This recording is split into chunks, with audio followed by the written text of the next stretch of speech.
Hello and welcome back, or welcome to the channel if you're new. Today I wanted to talk about books.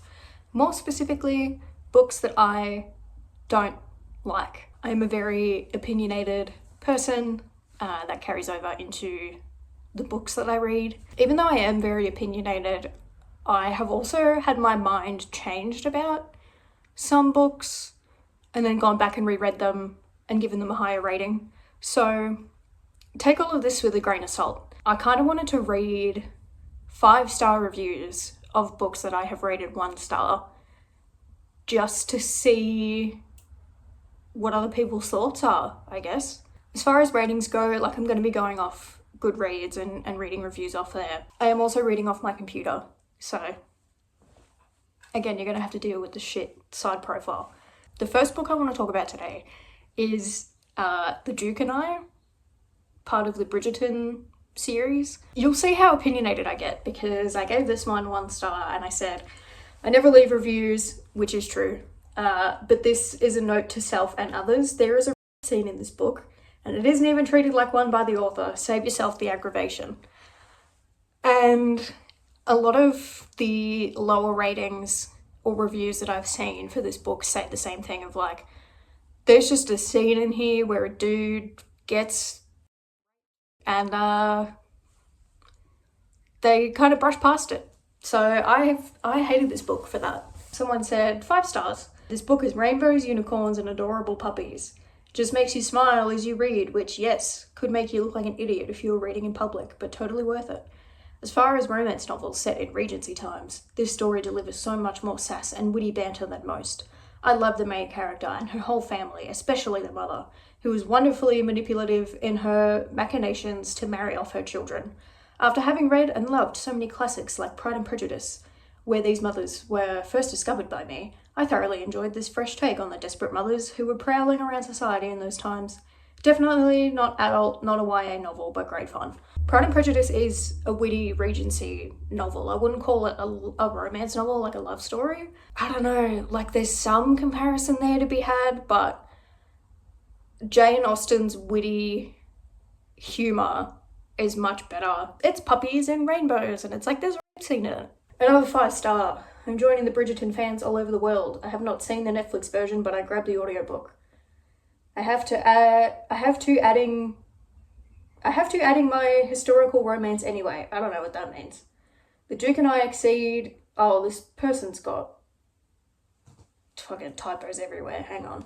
Duke and I exceeded my expectation. I thought it is going to be boring, dragging read. Instead, I got more of that. The twist in the story is just as good, starting from intentional misinformation and then develops into romance. Love how Daphne and Simon have their own opinion and want even they are married. I did feel bored in this book. Didn't exceed expectations. It's what I thought it was, but worse. And I don't know if there's much of a twist. I don't remember there being a twist.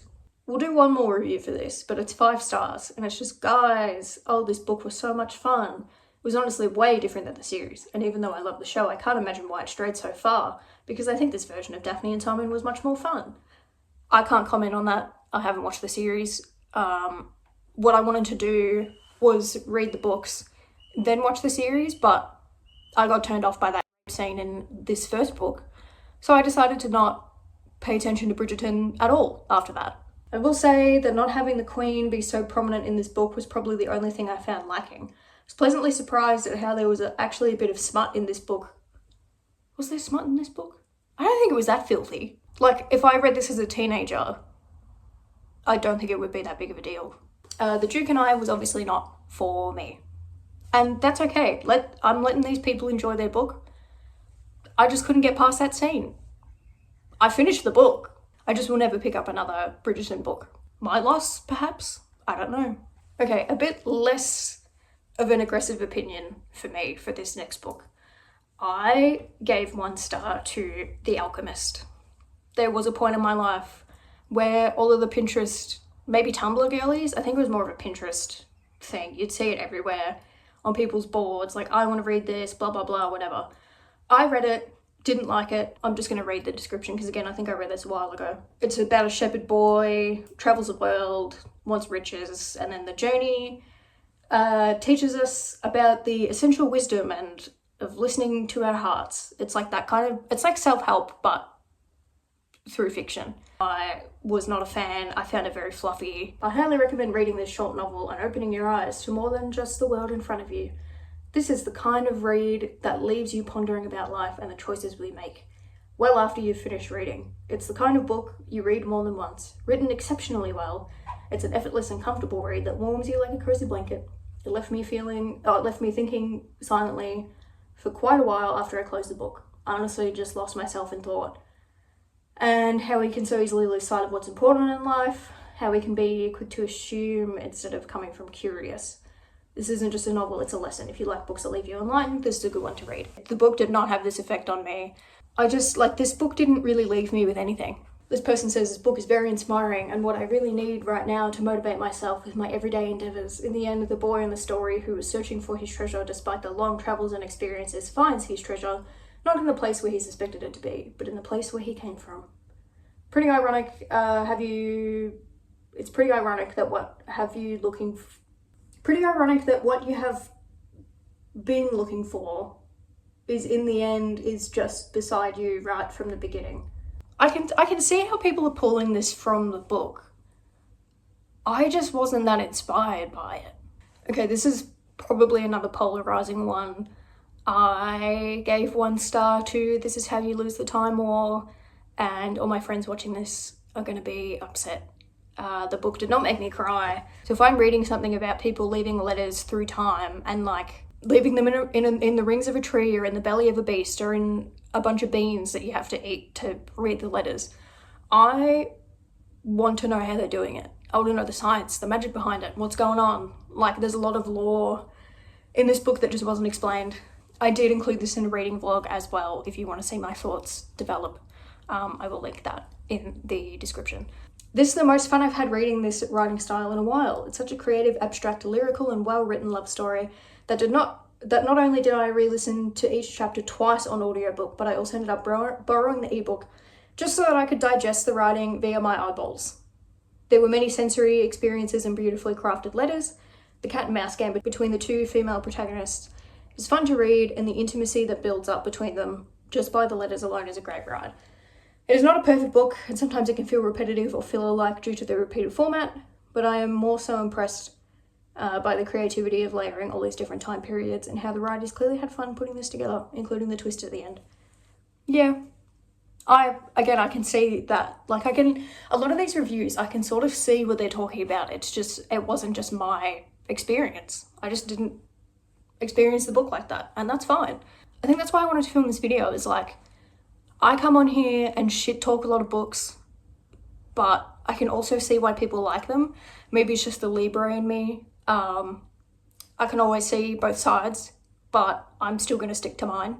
Yeah, it was a very beautifully written book. It just didn't do anything for me. Like, I can recognize that the language use was pretty and just really beautifully written, but like, that's kind of where it ended for me. Yeah, here you go. Here's a good example. So this review says, if you gave this book anything less than 5 stars, your third eye wasn't opened enough. I agree. Maybe I'm not enlightened. Another review reads, this book will wreck you, and you will be grateful for every bruise. It is Killing Eve if it were poetry. It's Romeo and Juliet, but smart and queer. If you don't find yourself reading passages out loud to your love, overwhelmed with the privilege of sharing the same strand of time with them, I'll eat my metaphorical hat.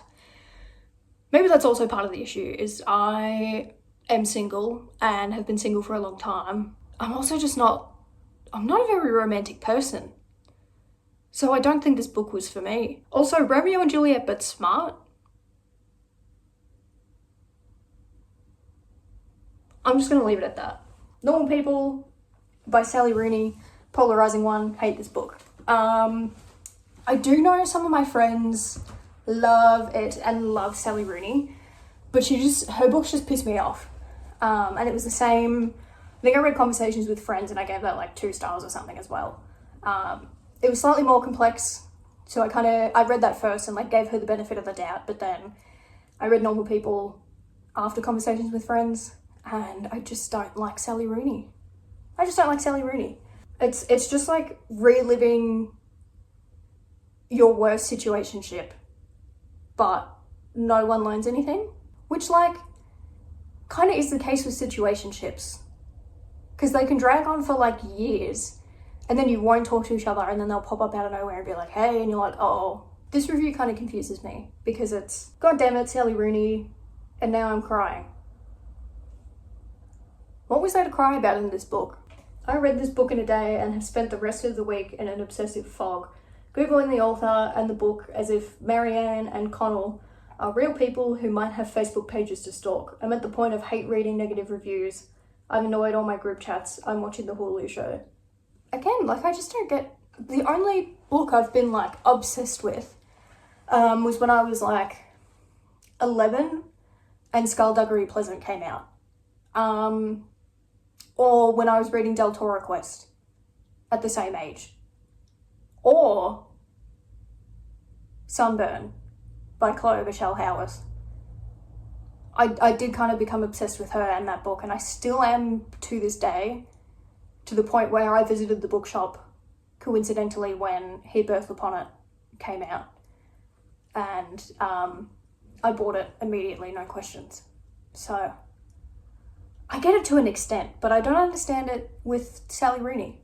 Now this will be an interesting one, because I originally rated this a 2-star read in a reading vlog, and then I thought about it a bit and dropped it down to a 1. But that is Things Have Gotten Worse Since We Last Spoke, and basically rated it 1 star because it's a man writing about a pretty gruesome lesbian relationship. I'm going to put the graph on the screen of the community reviews. This is probably the lowest 5-star percentage I have seen so far in this video. Ew!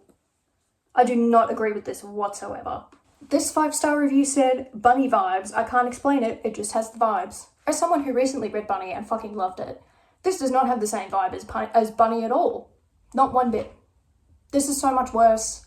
The tone of it is completely different. There's no critical thinking. This book made me think. Like, Things Have Gotten Worse Since We Last Spoke made me think. But not in a good way. Like, in a way where he shouldn't have written this. Oh, hi darling. What are you doing? What are you doing? That 5-star review pissed me off, but what else have we got? So this person is sort of along the lines of why I rated this at 2 stars to start with. Because they said, hated it so much I loved it. And that's why I gave it 2 stars to start with, because I was like, this book is disgusting, but it's supposed to be disgusting. I honestly did read some reviews after I finished it, because I was like, I can't quite put into words what I'm feeling. And someone was like, why are men still writing trauma porn about lesbians? And I was like, you know what? Yeah, another one. What the fuck did I just read? I don't even know how to rate this. Edit, it's so fucked up, I just have to rate it 5 stars. Like, you don't, though. Like, I get it, because it paints a vivid, disgusting picture. But you don't have to rate it 5 stars. Moving on to the last book, because my dog is getting cranky. And it's like 15 minutes until dinner time, but she's like, I want to eat now. Don't you? I do need to wrap this up, because she's hungry, and whenever she's hungry, I need to, like, make her wait for dinner by distracting her. So, okay, the last book I'm going to talk about is The Lovers. Basically, it was the same as The Alchemist for me. It's like, learn your lesson. I guess I don't really like that kind of stuff because it does remind me of religious shit. I don't like that tone, which we could go into a whole nother tangent about that. But the context you need to know is I grew up Catholic and went to a Catholic school. That should give a bit of context on why I don't like this tone of writing. I love this book. The anatomy of a loving relationship over time against pressures, change, individual needs versus the needs of the family. I feel like reviews are very reflective of like where I was at a certain point in time. Because if I'm going through something personally, I'm probably going to rate a lot of the books I read at that time pretty low because my focus isn't there. And again, I think a similar thing of like, depending on what life stage I'm in, I'm going to rate books differently. I'm going to wrap this up. My dog's getting hungry. Thank you so much for watching. Feel free to argue with me in the comments. I'll see you next week.